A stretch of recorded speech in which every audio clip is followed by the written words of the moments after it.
Hey guys, you're watching Riz Rat. Today, I wanted to talk to you about sort of a serious topic. I set out 7 days ago to make a video every single day. And while that doesn't sound like much of a challenge for many of you, for me, a very difficult thing.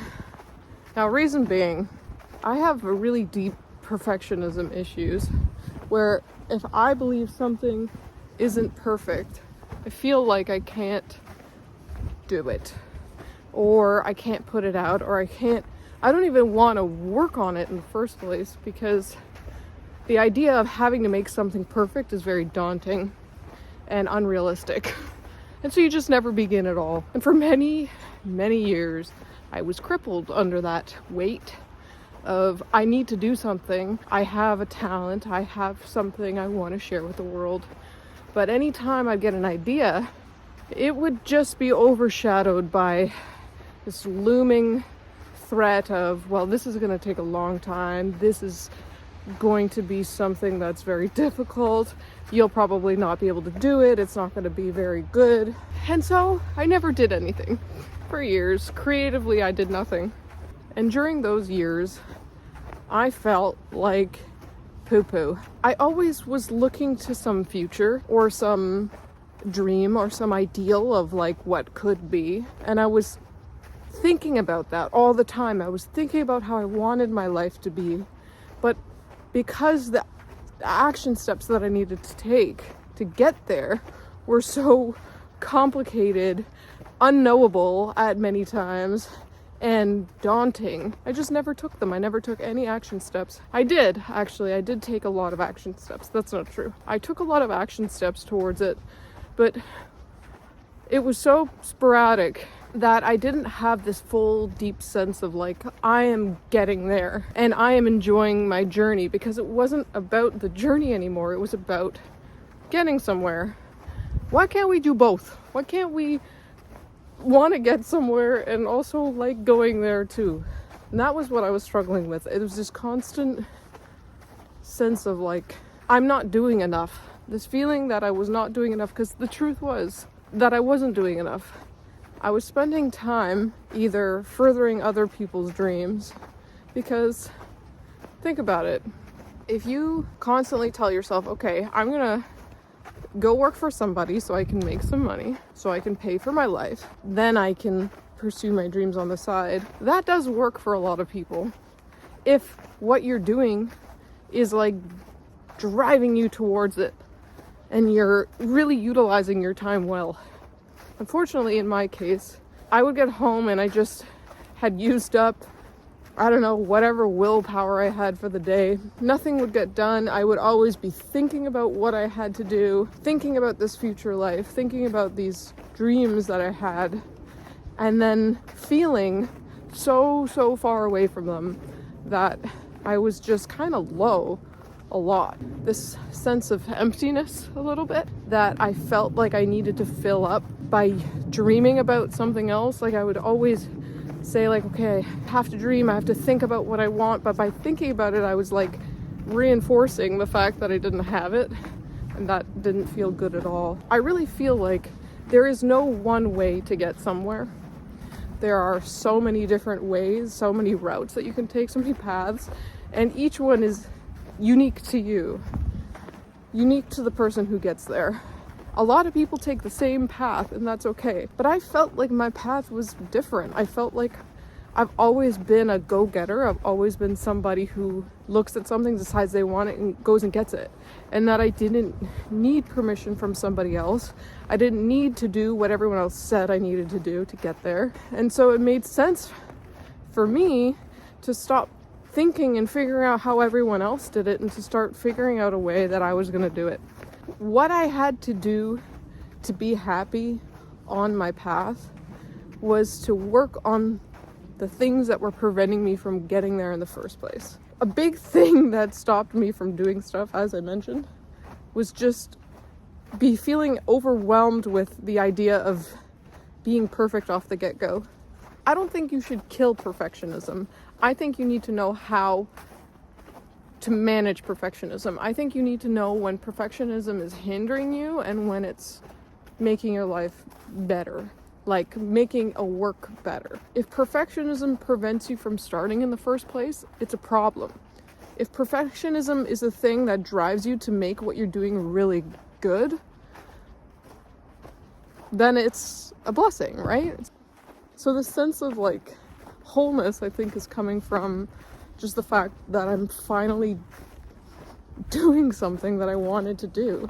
Putting my humor, my sense of humor out there, putting myself out there in general to be, open to criticism, open to whatever. And maybe nobody ever watches these, and that's okay too. Point is to challenge yourself in a sense that, like, I guess addresses the problem that you're currently having. So mine, perfectionism, means that doing a video every day for 90 days is helpful to me. I also wanted to point out, like, interesting thing, when you have this mindset or you're someone who's like really sensitive, very emotional, sometimes you're driven by your emotions. Actually, a lot of times I'm driven by my emotions. Having the opportunity to force myself, because otherwise I would just say, well, you know what, I'm not gonna make a video today, I'm not feeling it, it's not flowing. Why would I go against flow, right? But doing this challenge has given me the opportunity to say, you know what, I'm gonna make one anyway because I said I would. So it made me realize is that however you're feeling right now can change in an instant. You can get there and start filming and it sucks the whole way through, but maybe at the end you see that one thing that you're like, wow, this is magic, or you get an idea, or maybe it comes in editing. But at the end of the day, no matter how good or bad your video was, or whatever thing you're working on was, you still have a sense of accomplishment. You still feel like, well, you know what? Despite how I was feeling, I got up and I did it. I'm no longer burdened with the sense of like, I could be doing something, but I'm not. Because that is crippling and very annoying. You gotta, in order to get to where you wanna go, you have to listen to your gut. You have to hear what it's saying to you, because I find when it comes to our gut, like, we know when something's off. The problem that we may have is attributing that to the right thing. So, for example, or maybe you're walking down the road and you see somebody and something about him is a little off, and so you start to feel anxious. All that information is giving you from that anxiety is that you feel anxious and you feel unsafe. Whether it's the guy who's making you feel unsafe because something about him is worrying, or whether it's you just understanding in that moment you feel very vulnerable, that's for you to decipher. That's for you to start to understand by working with yourself. Just being able to identify your emotions in the first place is like one thing, but then being able to understand like what it means, I guess, for whatever scenario. So the reason why I say it's important to be able to listen to your gut and understand your emotions is that sometimes your gut is screaming at you that the way you're going is not the right way, but you might attribute it to something else. Like if you move away from a certain person and you feel better, or a certain thing, I move away, like I don't take this job because even though I know I would like some more money, I'd like some financial freedom, I don't take it because it doesn't make me feel good. It makes me feel like shit. Look into that. Is there an alternative that you can do that maybe makes you feel good? Like genuinely, sometimes there are moments in life where you need to take that job. Sometimes there are moments in life where you don't. And I think your gut knows. I think your gut can tell you. If you're feeling terrible about making a certain decision, don't choose that. I think if you feel good about it, listen to that. I'm a little off course here, but I wanted to bring that up specifically because that was what helped me inform my decisions to start doing this in the first place. I just knew that everything else I was doing made me feel bad. And doing this, challenging myself, getting out of my comfort zone, doing something different, it's making me feel good. And where it'll go, I don't know. But if you can live your life and feel good every day and finally not wish for life to be different, then, well, isn't that great? Headed towards a different destination, but you're totally cool with where you are now? Wow. Well, isn't that the ideal? Anyway, that's where I'm at on the 7th day of filming.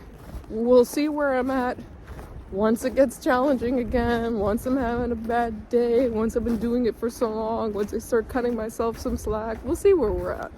But for now, that's what I wanted to share with you. This channel is about self-expression. That's what I wanted to express today. Thanks for watching. You've been watching Riz Rat. I'm Riz. See you in the next one.